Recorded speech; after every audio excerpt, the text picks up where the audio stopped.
Funerals are easy to imagine.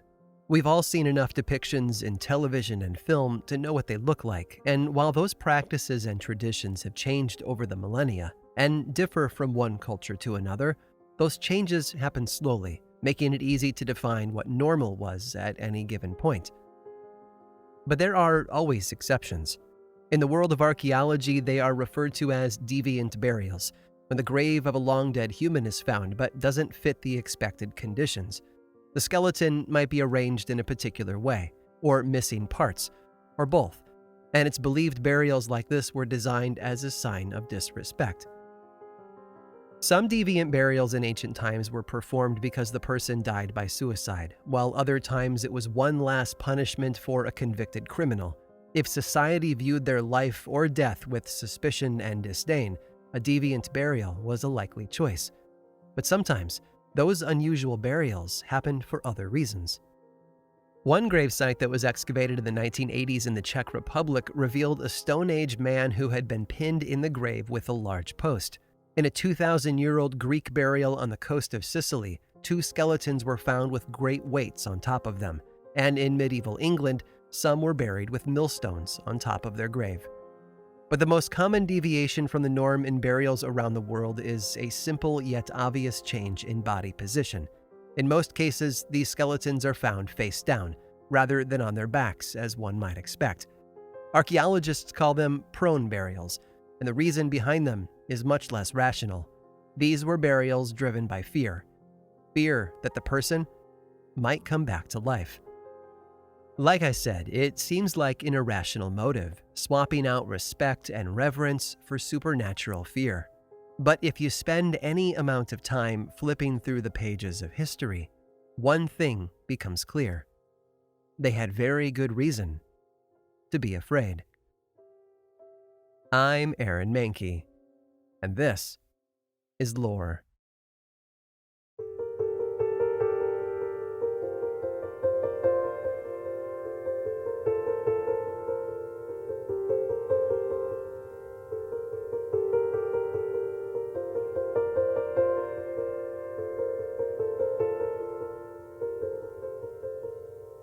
The Walking Dead have always been popular. Not the TV show, mind you, but the larger concept behind it. And not only that, but the notion that the dead can somehow return to the land of the living is a truly global one too. No matter where you go in the world, there's a very good chance that the people there have stories about the dead who return. And because of that, there's no way I could possibly discuss them all right now.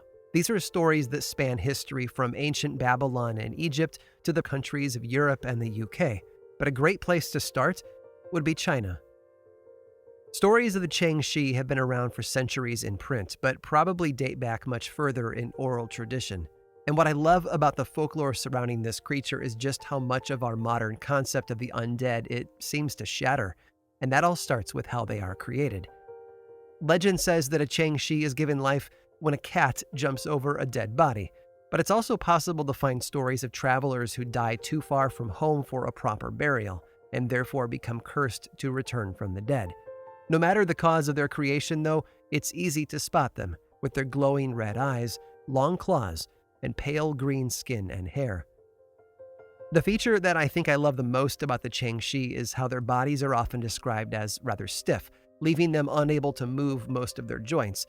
They apparently get around by hopping, with their arms held out straight in front of them in case they trip and fall. I have to imagine this makes them pretty easy to see or hear coming.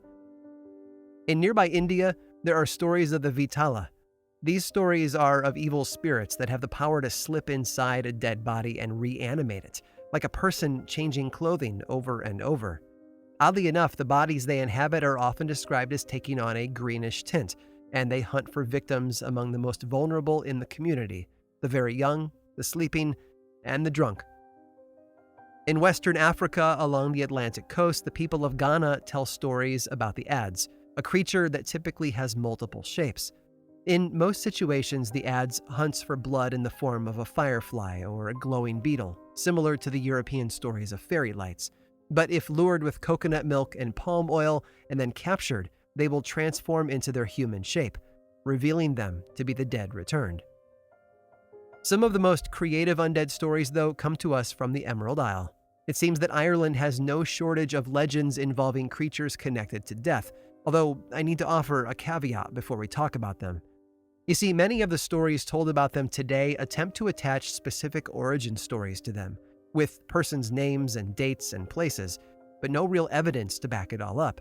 So while the names and fear of these creatures are clearly old and traditional, their modern origin stories should be read with a few grains of salt on hand.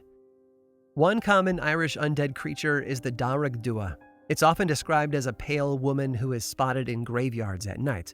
Like the siren of Greek mythology, these creatures lure men with their beauty, and when they kiss, they drain their victim of all his blood.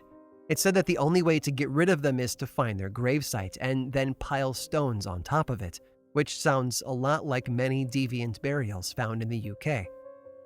Another Irish creature has taken on a false reputation as being the inspiration behind Bram Stoker's Dracula, all thanks to its name. The Dracula is supposed to haunt a castle in County Kerry, although there's no actual evidence to back up this belief. There are not a lot of details about this creature, but I've seen it described as a sort of blood-drinking fairy. Over in Scotland, there are stories of the Bavan Sith. Like in other tales, this creature is usually described as a woman, and again said to have pale green skin and clothing. Legend says that they are the reanimated corpses of women who died in childbirth and have a strong taste for blood. And finally, in the cold waters between Ireland and England, the Isle of Man is home to tales of the Leon She. These fairy women, like their cousins in Ireland, use their beauty to lure men to their death, but it's said that they drain their victims much more slowly than other creatures. And this delay gives their human prisoners time to escape, but only if they can find someone to take their place. And like I said before, I could go on and on. It seems that no matter where you go in the world, stories of the undead are lurking in the shadows, ready to cause fear and panic. Which makes sense, I suppose. If there's one thing every human culture throughout history has had to deal with, it's death. And it's only natural that stories have risen up to explain all that suffering and loss. But they're just stories, after all. Legends whispered in the dead of night to entertain children and thrill an audience. Oral folklore that kept the idea alive that the dead could return to haunt the living. But no one actually took them seriously, right? Well, that's not entirely true. Because for one man, at least, there were some stories that couldn't be dismissed. And because of that, they were preserved in the public record.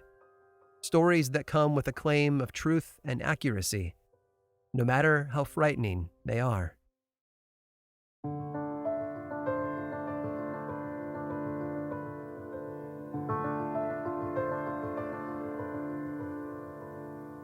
He stood out among his peers. William Parvis was born in the early days of the 12th century, at a time when England was still adapting to the arrival of William the Conqueror a few decades earlier. And unlike most people of his day, William was highly educated. Although he was born in Yorkshire, he spent most of his life in Newborough, where he received a deep and comprehensive classical education. We're talking history, theology, literature, the classics, you name it, William of Newborough studied it. And that equipped him for a big project later on in his life. It was an assignment, really. A local abbot had asked him to write a history book, and William responded by creating a massive work known as the History of English Affairs. It spans 5 big volumes, beginning with the Norman invasion in 1066 and covers English events up until 1198. And William really tried to make sure his readers knew he was there to tell the truth, the whole truth, and nothing but the truth. He even dismisses common entries from other history books as pure fantasy, stories like the legend of King Arthur, for example, before detailing actual history as he saw it. It's a not-so-subtle way of saying what you're about to read is entirely true. And that's what makes some of the stories included in his work so amazing, because there are a number of tales that involve a particular topic: the undead. Now, William's original Latin uses the word prodigio, which means wonders, but scholars are united in the use of revenants as a better term, because they are stories of the dead who returned. According to William of Newborough, there were actually too many to include in his book. If he were to write down all the instances of this kind which I have ascertained to have befallen in our times, he explained, The undertaking would be beyond measure laborious and troublesome. Thankfully, though, he included some, like this one passed on to him by Stephen, the Archbishop of Buckingham. According to the story, a local Buckingham man had recently passed away, but the night after his funeral, he returned to visit his wife. The undead man apparently climbed into bed with her, and I quote, nearly crushed her by the insupportable weight of his body. For 2 more nights, the man returned to see his wife, but she eventually drove him away. So after that, he paid a visit to his brothers. Thankfully, they had been warned ahead of time and quickly fought him off. After that, the dead man resorted to terrorizing the livestock. At this point, the people in town were terrified of leaving their homes. The dead man was said to even roam the streets in broad daylight. Desperate, the archbishop asked the bishop for advice, and he was told that such things had often befallen in England, and the best way proven to stop the attacks was to dig up the man's body and burn it. Stephen, though, was apparently afraid of desecrating a corpse, so instead, he wrote an official letter of absolution from the church and then laid it on the dead man's body. And oddly enough, that did the trick. If only things were as easy for another community described in William's book, the village of Berwick. Around the same time that the dead man was terrorizing Buckingham, another, the body of a man described as a great rogue, was seen wandering through Berwick at night. And everywhere he went, he was chased by a large pack of dogs. And that combination of the walking dead and the constant barking was enough to drive the townsfolk crazy. So the people took matters into their own hands. They found 10 young men renowned for boldness and gave them the task of digging up the man's body, cutting it into pieces, and then tossing it all into a fire. After that, the dead man never returned to bother them again. But few stories recorded by William of Newburgh are as terrifying as the tale of the Hound Priest. He was called that because, 1, he was a priest, and 2, he enjoyed hunting with the help of dogs. Honestly, Hound Priest wasn't the most creative of nicknames, but it does the job. We are told by William that this priest was very much not the typical man of the cloth. He enjoyed the finer things in life and rubbed shoulders with all the nobles in the area around his community of Melrose, in what is now southern Scotland. In fact, thanks to a friendship with one noblewoman in particular, this priest became quite wealthy during his lifetime. But the priest eventually passed away, and his body was soon laid to rest in a grave at his own church. And not long after, that noblewoman was visited by his dead body, which moaned and mumbled in the darkness of her bedroom. And it happened more than once, putting this woman into a state of panic and despair. So she asked the other local priests for help. And these guys were smart. They knew that this woman's donations kept the church well funded, which would continue as long as she was happy. So they assembled a team of men to watch over the dead priest's grave, 2 local strongmen and 2 priests. And that night, the men gathered in the churchyard, sitting in a tight circle near the priest's grave. From sunset to midnight, nothing happened. And it wasn't a warm night either, so they decided to leave one man guarding the grave while the other 3 went inside to get warm. And that's the moment when the corpse of the priest decided to break free from the grave, startling the lone watchman. Grabbing his hand axe, the man struck out at the dead body walking toward him, cutting a vicious wound in its chest. After a short struggle, the dead priest was said to have fallen back into the grave, which closed up around him, bringing an end to the commotion. But not before the other 3 watchmen arrived to see what was going on. After hearing the man's story, the rest of the group decided that something more needed to be done. So they set about digging the grave open, partly to make sure that the priest was still in there, but also to stop the undead for good. But after removing all the soil and opening the coffin, what they found left them reeling. The priest's body was right where it should be, but all of them could tell that something was very wrong with it. Blood covered the front of the dead man's clothing and had spilled around the body. Blood that flowed from one large injury, a massive gash in the dead man's chest.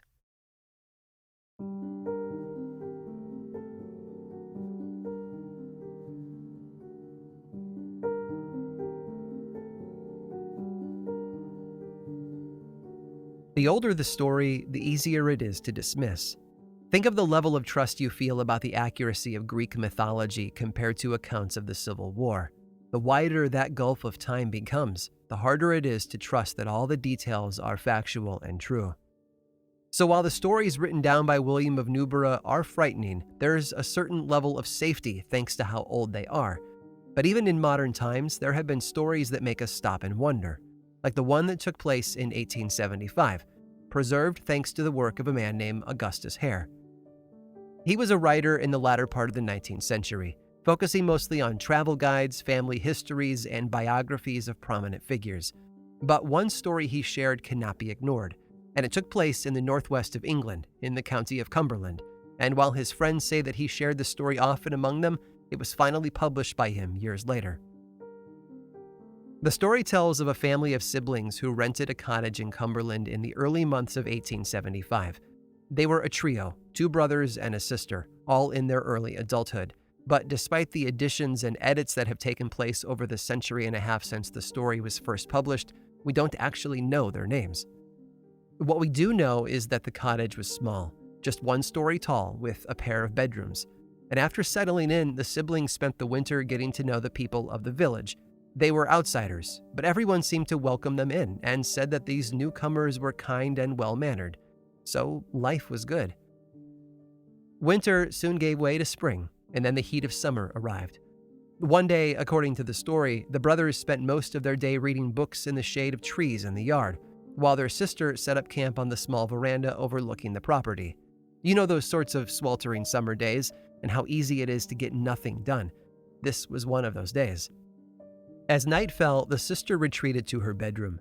In an effort to keep the heat out of the house, she closed the glass windows but left the shutters wide open so that she could see the night sky.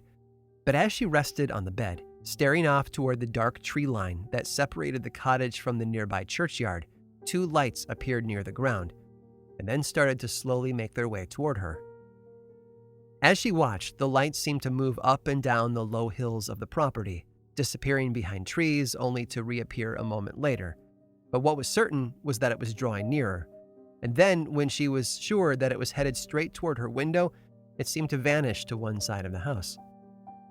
A traveler, nothing more, she told herself. But in the silence of her room, she began to hear an eerie sound. It was the sound of scratching, slow and deliberate, from somewhere nearby. Then she saw it, the withered brown hand pressed against the glass of her closed window.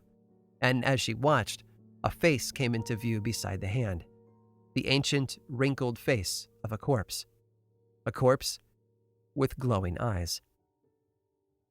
For a short while, the sister took comfort in the fact that the window was locked, but soon a new sound began to come from the creature.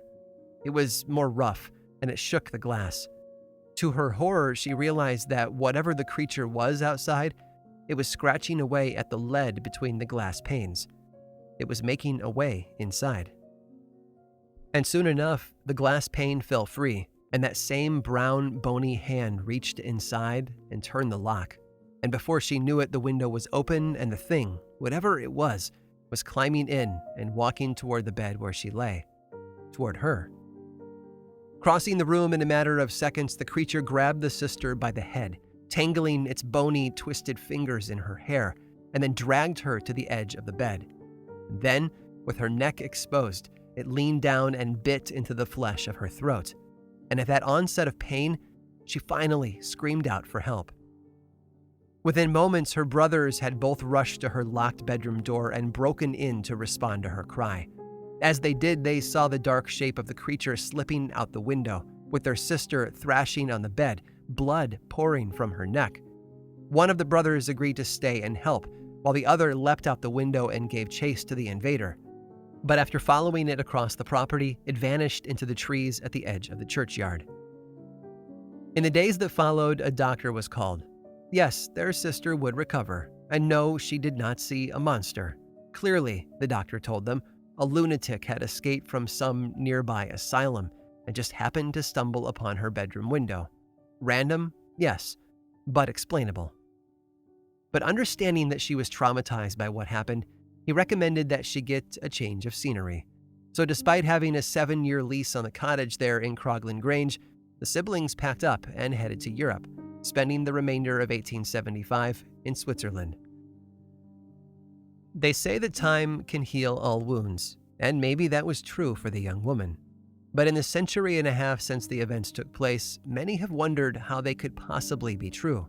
And with a worldview that says that the dead always stay dead, I can see how that's a natural response to the story. But it also ignores another, more difficult possibility. What if we're wrong?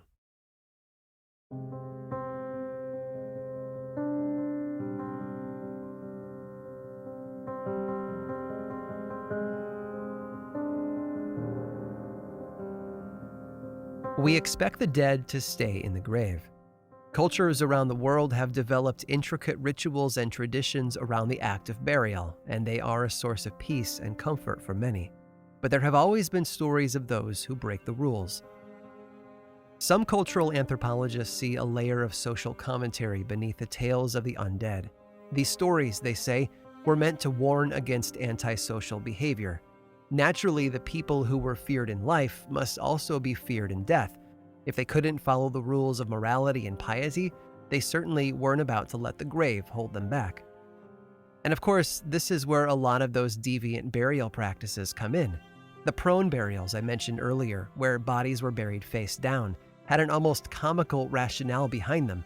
It was believed that reanimated corpses dug their way forward, and if they were on their backs, they would eventually exit the grave. So a prone burial was the safer bet. If they did come back to life, they would just dig themselves deeper. But not all stories have that humorous element, and I think the tale of the siblings of Crogland Grange is one of them. Although, let me address one thing first. There's been debate for decades about whether this story is even true. In the late 1800s, there wasn't a village by that name, and the churchyard mentioned was in ruins. But others have pointed out that the story may actually be 2 centuries older, because prior to 1700, the church was still standing, and one of the local farmhouses was a 1-story cottage known as Crogland Low Hall. And if we approach these sorts of tales as remnants of something true, the legend of Crogland Grange has all the telltale signs.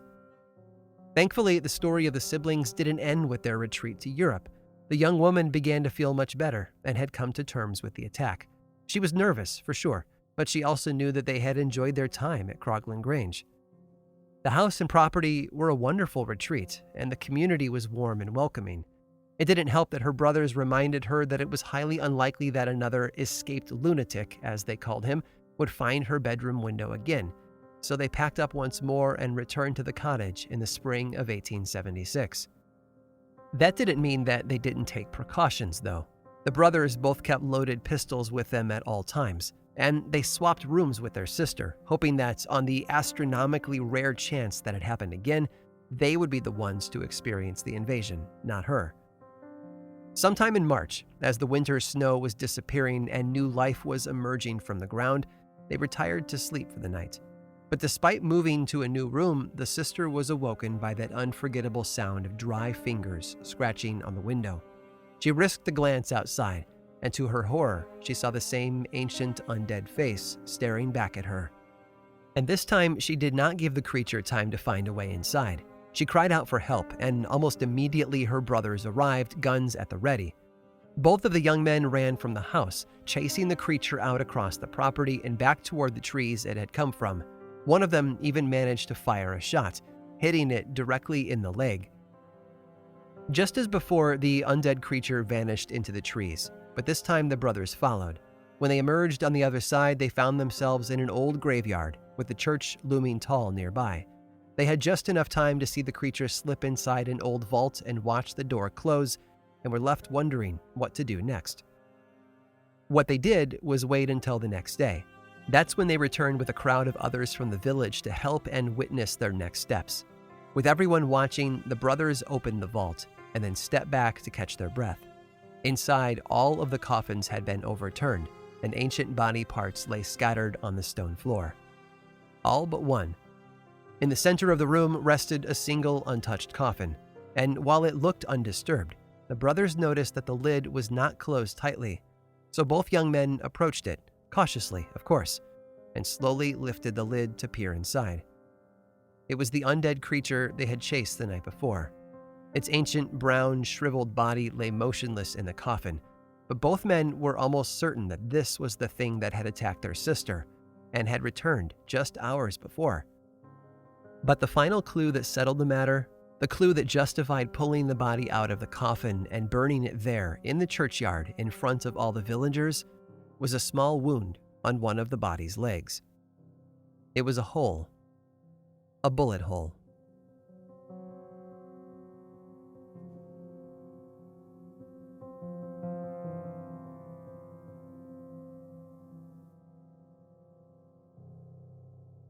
Stories of the undead returning to the land of the living are nearly as old as humanity itself, and hopefully our tour today through some of the more memorable tales in history have given you a better grasp of their true power. But I'm not done just yet. I have one more historical account that I think you're going to love, and if you stick around after this brief sponsor break, I'll tell you all about it.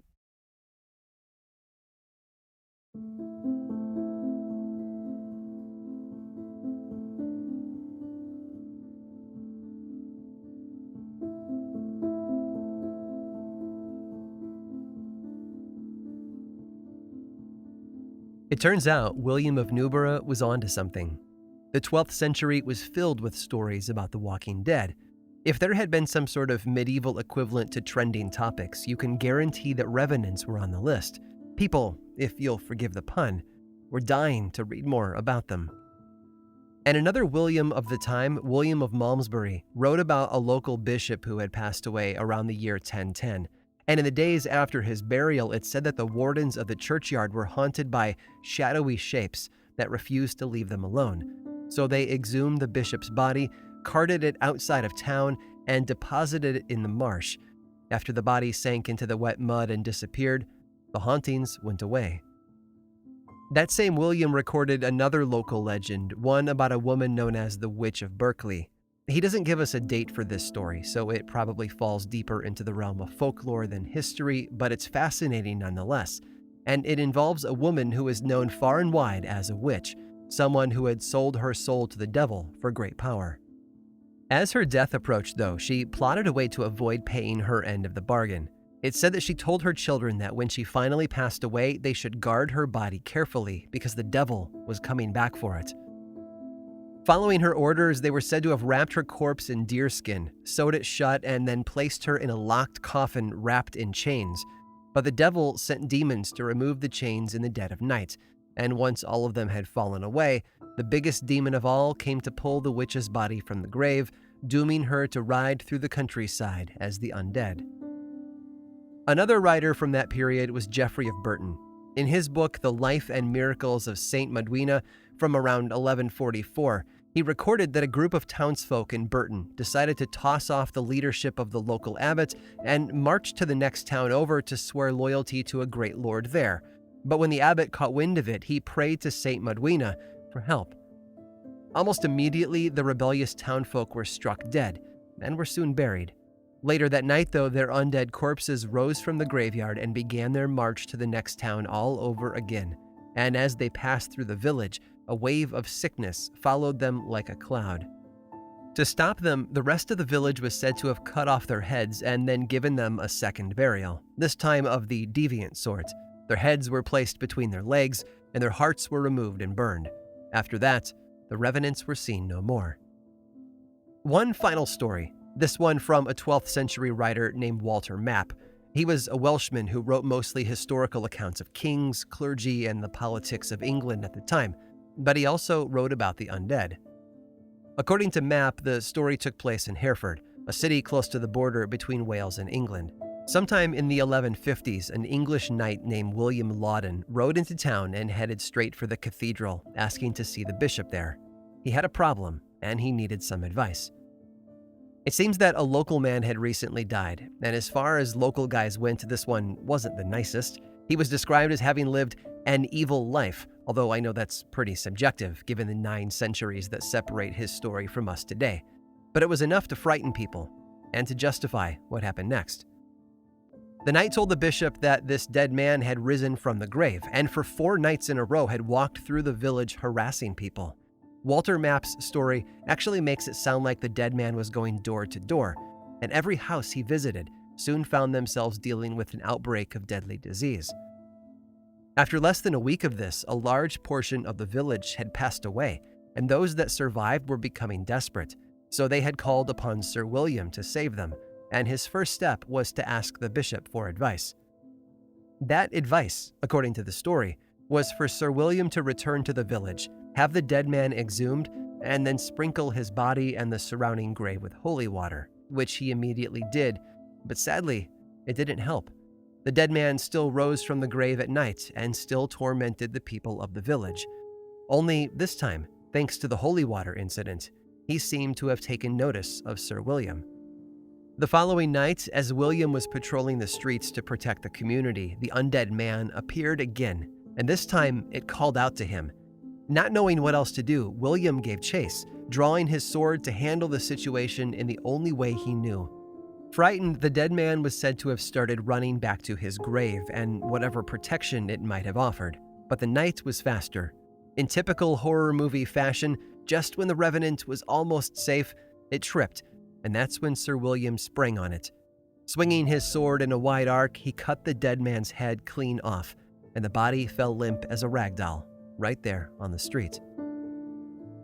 True or not, it's certainly a frightening tale, and one that feels both ancient and modern all at the same time, thanks to our current obsession with the undead.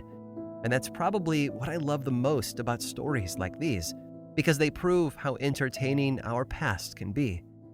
Why look for horror on the big screen when we have frightening tales like this waiting for us in the pages of history? It seems that the past, just like the dead, will always rise to the occasion.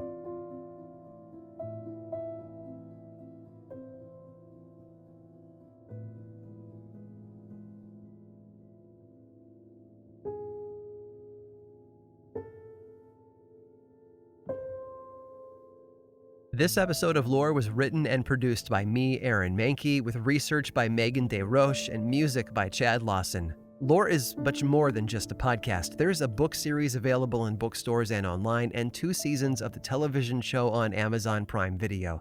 Check them both out if you want more lore in your life. I also make and executive produce a whole bunch of other podcasts, all of which I think you'd enjoy. My production company, Grim and Mild, specializes in shows that sit at the intersection of the dark and the historical. You can learn more about all of our shows and everything else going on over in one central place, grimandmild.com. And you can also follow this show on Twitter, Facebook, and Instagram. Just search for Lore Podcast, all one word, and then click that follow button. And when you do, say hi. I like it when people say hi. And as always, thanks for listening.